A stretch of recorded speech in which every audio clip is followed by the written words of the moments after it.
যারা ক্রেডিট নিয়ে ভাগাভাগি করতে চায় বা ক্রেডিট নিয়ে মানে নিজেদেরকে হাইলাইট করতে চায়, এরা আসলে ক্রেডিটের অংশই ছিল না কখনো। জুলাইয়ের সাথে যারা সম্পৃক্ত তারা তো আমৃত্যু মনে রাখে। আমার কাছে মনে হয় কি ওখানে গেলেই মানুষ কেমন যেন চেঞ্জ হয়ে যায়।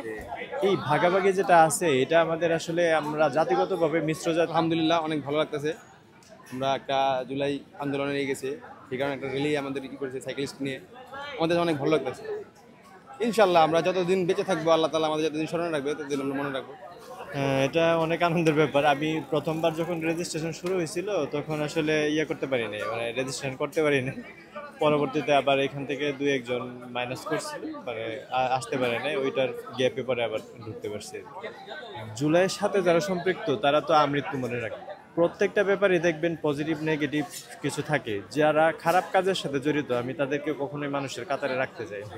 এই ভাগাভাগি যেটা আছে এটা আমাদের আসলে আমরা জাতিগতভাবে মিশ্র জাতি, সেই ক্ষেত্রে সবারই মন মন মানসিকতা, চিন্তা ভাবনা, কার্যক্রম আলাদা আলাদা।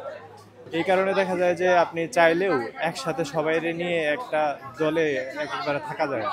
যারা ক্রেডিট নিয়ে ভাগাভাগি করতে চায় বা ক্রেডিট নিয়ে মানে নিজেদেরকে হাইলাইট করতে চায়, এরা আসলে ক্রেডিটের অংশই ছিল না কখনো। দেখেন, এটা তো বাংলাদেশের পুরনো কালচার।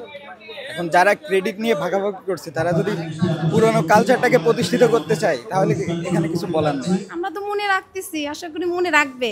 এটা আসলে খুবই দুঃখজনক একটা ব্যাপার গেছে। আমার কাছে মনে হয় কি ওখানে গেলেই মানুষ কেমন যেন চেঞ্জ হয়ে যায়।